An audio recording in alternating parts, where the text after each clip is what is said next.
नमस्ते एवरीवन। देखो बच्चों, आज अपन अगली ग्रंथि स्टार्ट करने जा रहे हैं जिसका नाम होगा अग्नाशय ग्रंथि या पैनक्रियाज ग्रंथि।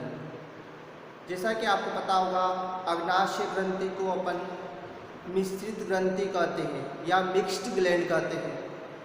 मिश्रित ग्रंथि क्यों बोलते हैं इसको?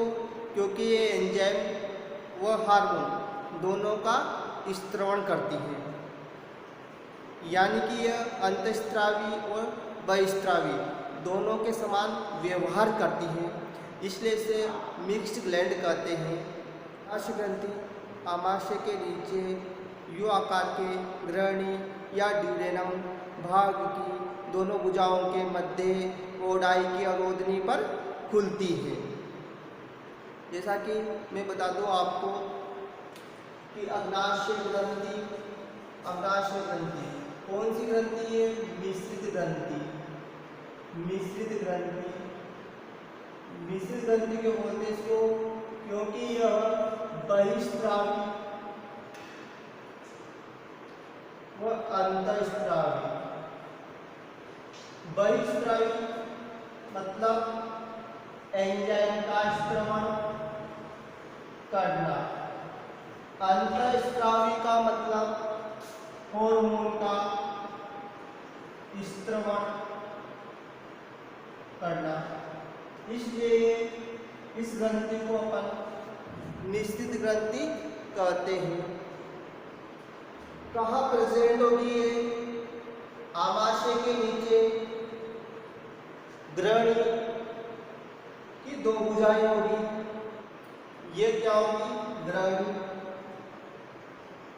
या ड्यूडेनम। इसकी आकृति होगी यू आकार की। इन दोनों के मध्य, इन दोनों भुजाओं के मध्य अग्नाशय ग्रंथि पाई जाती है। ये अग्नाशय ग्रंथि ग्रहणी में ओडाई की अवरोधनी पर खुलती है। इसे बोलते हैं ओडाई की अवरोधनी पर खुलती है। अग्नाशय ग्रंथि योगी अग्नाशय वाहिनी। तो ग्रहणी की दोनों भुजाओं के मध्य अग्नाशय वाहिनी ओडाई की अवरोधनी पर खुलती है। ये ओडाई की अवरोधनी इस ग्रंथि के अंदर, यानी कि अग्नाशय ग्रंथि के अंदर एंजाइम का स्त्रवण भी होगा और हार्मोन का स्त्रवण भी होगा। तो वो जैसे ही बनेंगे तो अग्नाशय वाहिनी के द्वारा कहाँ आएंगे? वो ग्रहणी भाग में।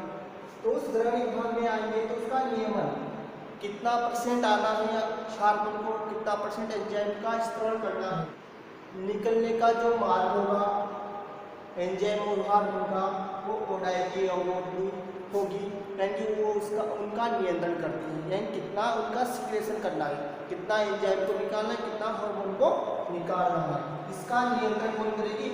ओडाई की अवरोधनी करती है। इसी के साथ आप ध्यान रखना, अग्नाशय ग्रंथि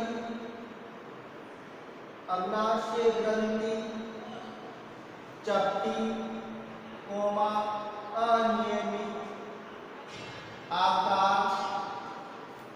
चपटी होगी अनियमित आकार, पीले रंग व 15 सेमी लंबी,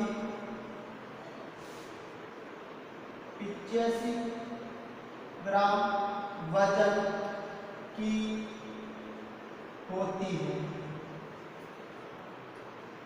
तो आप ध्यान रखना, अग्नाशय ग्रंथि चपटी अनियमित आकार की, पीले रंग की, 15 सेमी लंबी, 85 ग्राम वजन की होगी अग्नाशय ग्रंथि।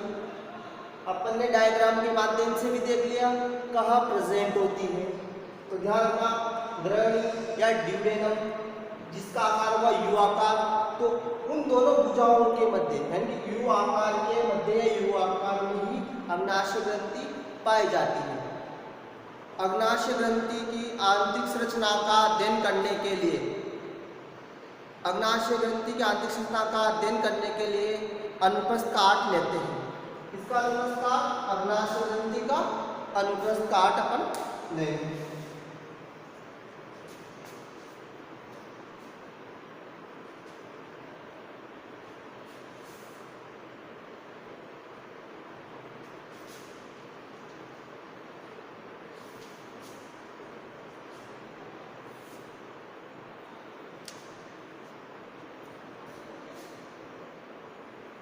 डायग्राम बनाइए अपन अग्नाशय ग्रंथि का। अग्नाशय ग्रंथि के अंदर जो तरल पदार्थ भरा हुआ होगा, यानी कि अपन ने अग्नाशय ग्रंथि का अनुप्रस्थ काट काटा, उस अनुप्रस्थ काट काटने के बाद अपन को अग्नाशय ग्रंथि के अंदर तरल पदार्थ भरा हुआ दिखाई देगा। उस तरल पदार्थ को बोलते हैं स्ट्रोमा, और इस स्ट्रोमा के अंदर अग्नाशय पुटक व लैंगरहैंस द्वीप पाए जाते हैं। अग्नाशय पुटक, लैंगरहैंस द्वीप प्रेजेंट होंगे।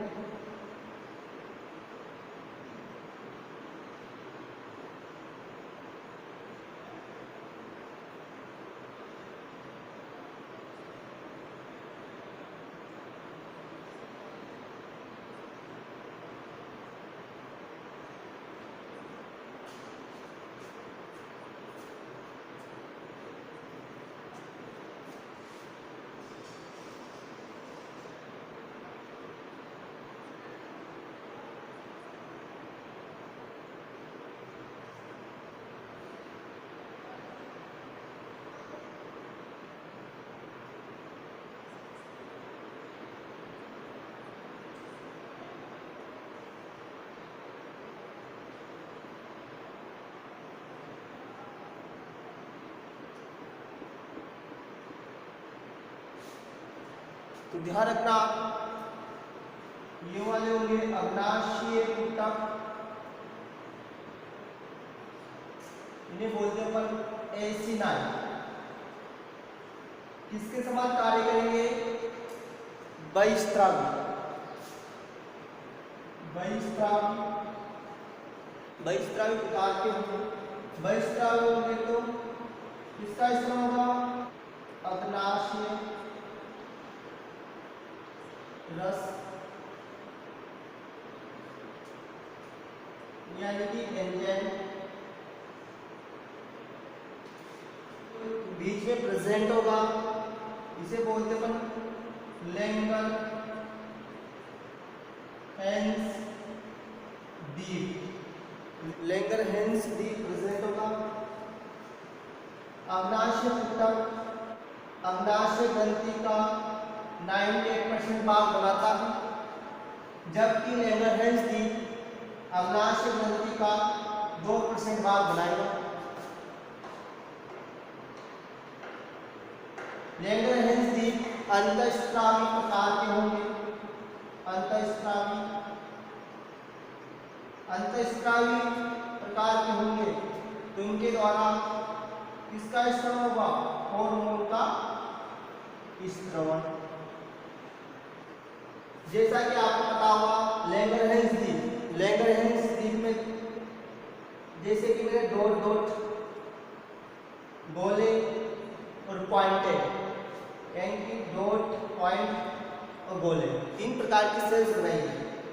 तो इनमें से जो डॉट होंगी ये दर्शाएगी एल्फा कोशिका को, गोले दर्शाएंगे बीटा कोशिका,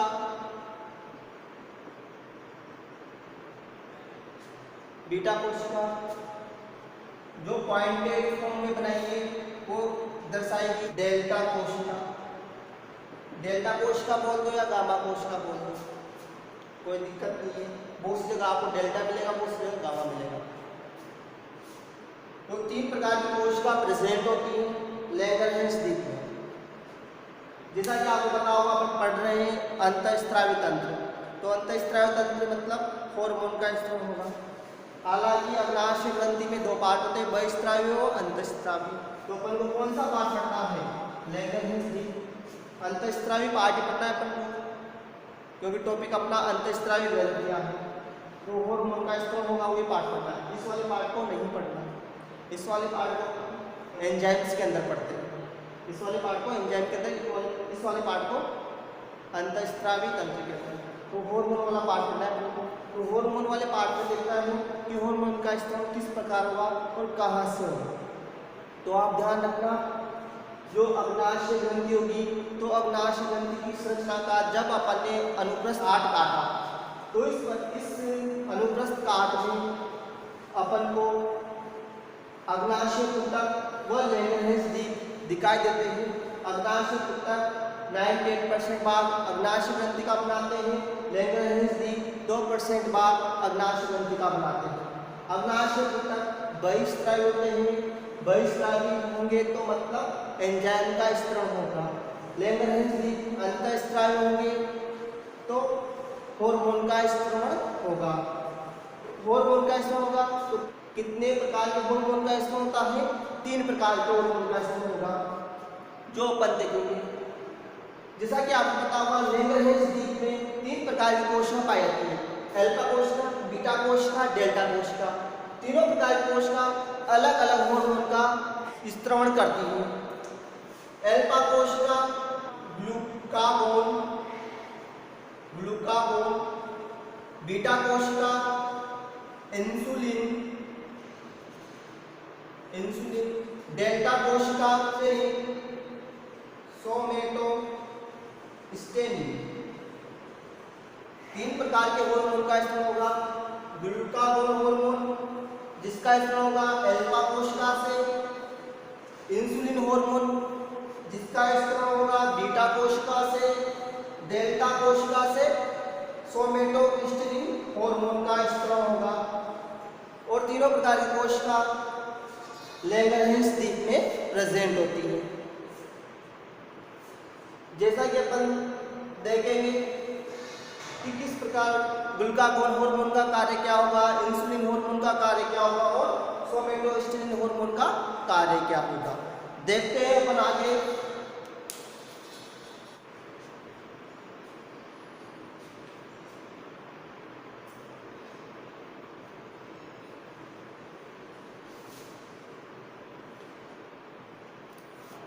जैसा कि आपको पता है, लैंगरहेंस द्वीप 3 प्रकार की कोशिकाओं से बना होता है। लैंगरहेंस द्वीप 3 प्रकार की सेल प्रेजेंट होगी। 3 प्रकार की सेल कौन कौन सी प्रेजेंट होगी? अल्फा सेल 25% व मध्यम आकार की होती है।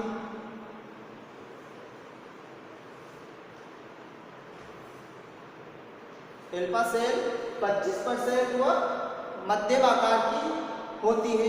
अल्फा सेल द्वारा ग्लूकागोन हार्मोन का स्त्रावण होता है। ग्लूकागोन हार्मोन का स्त्राव होगा। ग्लूकागोन हार्मोन का काम क्या होगा? कार्य रक्त के अंदर, रक्त में ग्लूकोज का लेवल बढ़ाना। तो ग्लूकागोन हार्मोन क्या काम करेगा? रक्त में ग्लूकोज का लेवल बढ़ा देता है, इसलिए इसे हाइपर ग्लाइसेमिक कारक कहते हैं। इसलिए इसे हाइपरग्लाइसेमिक कारक कहते हैं। क्यों कहते हैं हाइपरग्लाइसेमिक कारक? हाइपर यानी बढ़ाना, ग्लाइसेमिक यानी ग्लूकोज के लेवल को बढ़ा देगा रक्त के अंदर, इसलिए क्या बोलेंगे इसको? हाइपरग्लाइसेमिक कारक। और इंसुलिन क्या करता है? रक्त में ग्लूकोज के लेवल को घटा देता है, इसलिए उसे क्या बोल देंगे अपन? हाइपर यानी बढ़ाना, हाइपो यानी कम करना। तो हाइपोग्लाइसेमिक कारक कौन होगा? इंसुलिन। और हाइपरग्लाइसेमिक कारक कौन होगा? ग्लूकागोन हार्मोन होगा। और ध्यान रखना, ग्लूकागोन हार्मोन की खोज किम्बल व मर्लिन ने की थी। दो वैज्ञानिक थे, किम्बल व मर्लिन ने ग्लूकागोन हार्मोन की खोज की थी। जैसा कि मैं आपको बता दूं, ग्लूकागोन हार्मोन किस प्रकार ग्लूकोज का लेवल बढ़ाएगा। जैसा कि आपको पता होगा, मनुष्य के अंदर संचित भोजन किसके रूप में होगा? ग्लाइकोजन। किसके रूप में होता है?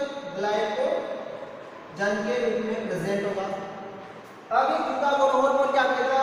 इस ग्लाइकोजन को भी तोड़ देगा। ग्लाइकोजन टूटेगा तो क्या बनाएगा? ग्लूकोज। ग्लाइकोजन टूटेगा तो क्या बनेगा? ग्लूकोज। जब ग्लूकोज बनेगा तो ग्लूकोज कहाँ जाएगा? रक्त में। रक्त में जब ग्लूकोज जाएगा तो रक्त में ग्लूकोज का लेवल बढ़ेगा। ग्लाइकोजन से ग्लूकोज का बनना ग्लाइकोजेनोलाइसिस। ग्लाइकोजेनोलाइसिस। तो ग्लाइकोजन से ग्लूकोज बनना क्या कहलाता है? ग्लाइकोजेनोलाइसिस। एमिनो अम्ल, जैसा कि आपको पता होगा एमिनो अम्ल प्रेजेंट होते हैं तो शरीर में वसा प्रेजेंट होगी। तो ये वसा और एमिनो अम्ल भी दोनों ही मिलकर ग्लूकोज के लेवल को बढ़ा देंगे। कैसे बढ़ाएंगे? एमिनो अम्ल और वसा एक कन्वर्ट होगी किसमें? ग्लूकोज में। जब एमिनो अम्ल और वसा ग्लूकोज में कन्वर्ट होते हैं तो इसे बोलते हैं अपन ग्लूकोनियोजेनेसिस। इस कंडीशन क्या बोलते हैं? ग्लूकोनियोजेनेसिस। ग्लूकोनियोजेनेसिस कहते हैं।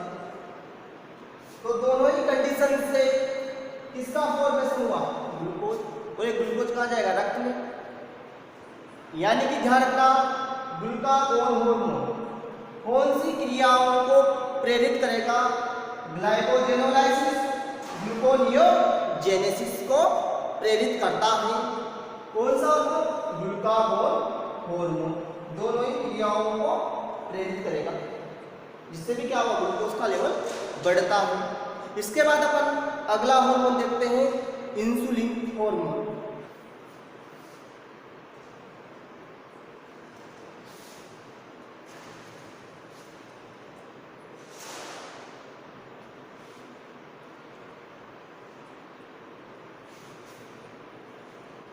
अगली कोशिका होगी बीटा कोशिका। बीटा कोशिका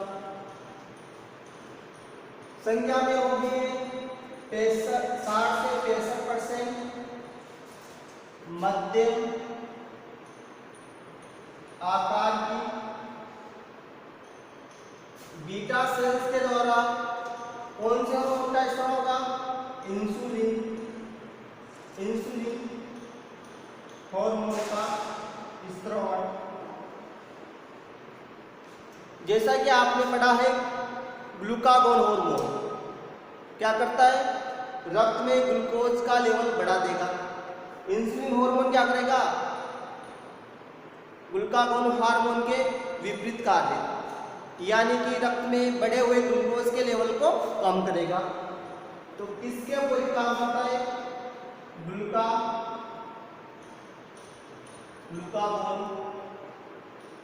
हार्मोन के विपरीत कार्य।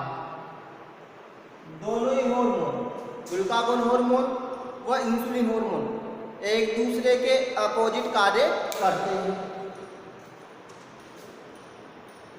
कार्य होगा इसका, रक्त में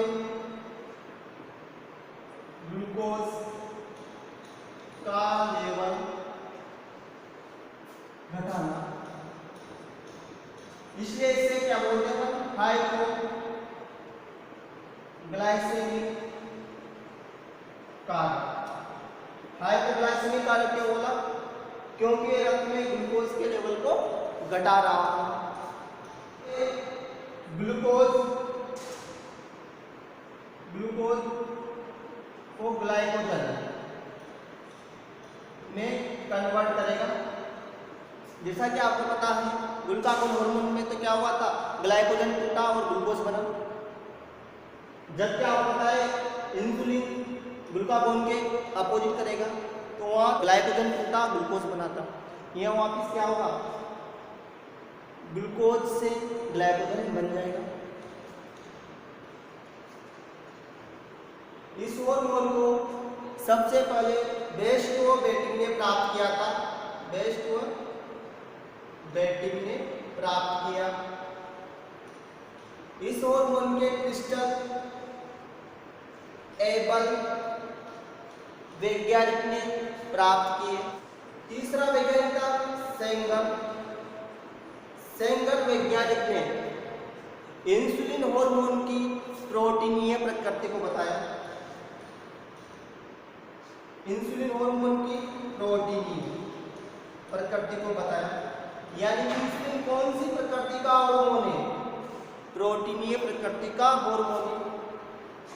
प्रोटीन की काय एमिनो अम्ल, तो ये इंसुलिन हार्मोन 51 एमिनो अम्ल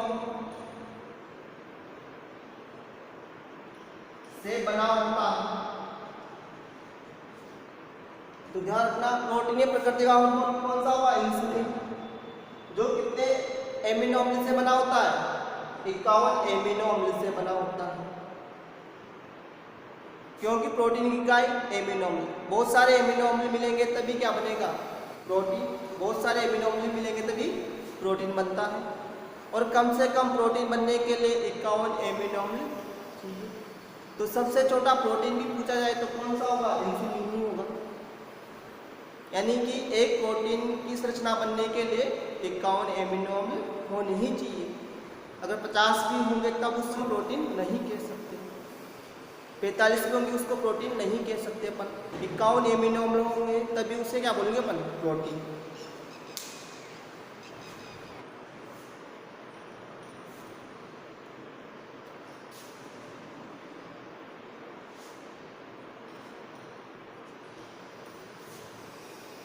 अगली कोशिका देखेंगे अपन, डेल्टा कोशिका। डेल्टा कोशिका 10% छोटे आकार की, यानी कि तीनों कोशिकाओं में से अल्फा बीटा डेल्टा, इन तीनों कोशिकाओं में से सबसे छोटी डेल्टा कोशिका और सबसे बड़ी बीटा कोशिका होती है। सबसे ज़्यादा भी बीटा कोशिका होगी और सबसे कम डेल्टा कोशिका होगी। डेल्टा कोशिका से सोमेटोस्टेनिन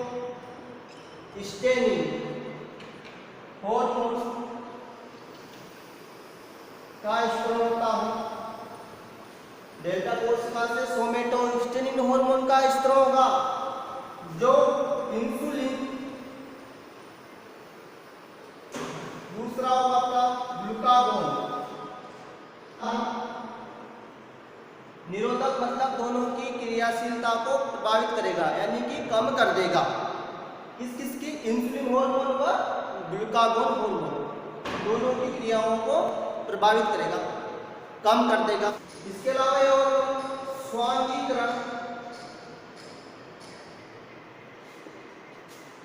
स्वांगीकरण की अवधि को बढ़ाता है, स्वांगीकरण की अवधि को बढ़ाता है, अतः यह वृद्धि अवरोधक है। वृद्धि अवरोधक दोनों की मात्रा को बढ़ा देगा, दोनों की मात्रा को बढ़ा देगा तो सेल्स को सही प्रकार से ग्लूकोज नहीं मिलेगा। जब ग्लूकोज नहीं मिलेगा तो कोशिका सही प्रकार से ग्रोथ नहीं कर पाएगी। जब कोशिका ग्रोथ नहीं कर पाएगी तो कौन सा हार्मोन हुआ, वृद्धि अवरोधक हुआ।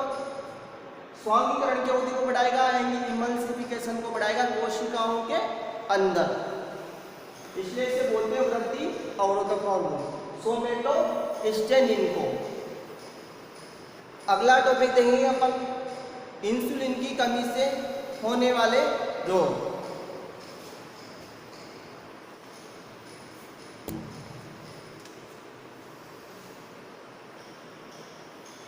इंसुलिन की कमी से होने वाले रोग। फर्स्ट रोग देखेंगे अपन मधुमेह या डायबिटीज।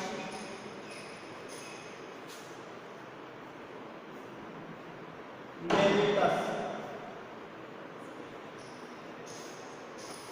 मधुमेह डायबिटीज मेलिटस। इस रोग के अंदर क्या होगा, पढ़ क्या रहे अपन, इंसुलिन की कमी। तो इस रोग में क्या होगा, इंसुलिन हार्मोन की कमी। जब इंसुलिन हार्मोन की कमी होगी तो रक्त के अंदर क्या होगा, रक्त में ग्लूकोज का लेवल बढ़ेगा। जब रक्त में ग्लूकोज का लेवल बढ़ेगा इस कंडीशन को बोलते हैं हाइपर ग्लाइसेमिया। हाइपर ग्लाइसेमिया यानी कि इस रोग में, मधुमेह या डायबिटीज के रोग में रक्त में ग्लूकोज का लेवल बढ़ जाता है। जब रक्त में ग्लूकोज का लेवल बढ़ जाएगा तो मूत्र के साथ भी ग्लूकोज का उत्सर्जन होता है। जब मूत्र में ग्लूकोज का उत्सर्जन होगा इसे बोलते हैं ग्लाइकोसूरिया। ग्लाइकोसूरिया, और इसे ही बोलते हैं डायबिटीज मेलिटस या मधुमेह। अगला रोग देखेंगे अपन बहुमूत्रता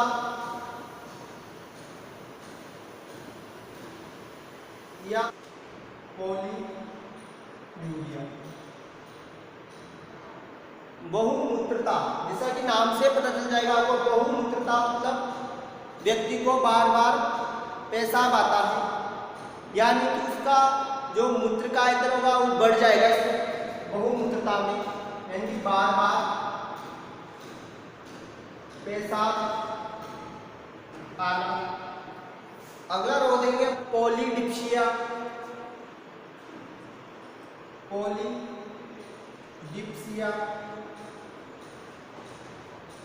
पॉलीडिप्सिया के अंदर व्यक्ति के शरीर में जल की कमी हो जाएगी। जब व्यक्ति के शरीर में जल की कमी होगी, जल की कमी, इसमें व्यक्ति में जल की कमी होगी तो व्यक्ति को बार बार प्यास का लगना। जल की कमी होगी तो व्यक्ति क्या करेगा, बार बार जल को पिएगा, यानी उसे अधिक प्यास लगती है। पॉलीडिप्सिया में क्या होगा, अधिक प्यास लगना, अधिक प्यास लगना। ठीक है, अगला रोग देखेंगे अपन। अगला रोग होगा अपना कीटोसिस। कीटोसिस के अंदर क्या होगा, वसा का अपूर्ण विघटन। वसा का अपूर्ण विघटन होगा। जब वसा का अपूर्ण विघटन होगा तो शरीर में एसीटोन व कीटोन काय जमा हो जाएंगे, लंबी बेहोशी में चला जाएगा। लंबी बेहोशी में जाना। तो ये अपन ने कंप्लीट कर लिए इंसुलिन की कमी से होने वाले रोग। इंसुलिन की अधिकता से रोग, इंसुलिन की अधिकता से रोग, इंसुलिन की अधिकता से रोग। ध्यान रखना, जब इंसुलिन की कमी होती है तो रक्त में ग्लूकोज का लेवल बढ़ जाता है। जब इंसुलिन की अधिकता हो जाएगी तो रक्त में ग्लूकोज का लेवल घट जाएगा, यानी कम हो जाएगा। तो रक्त में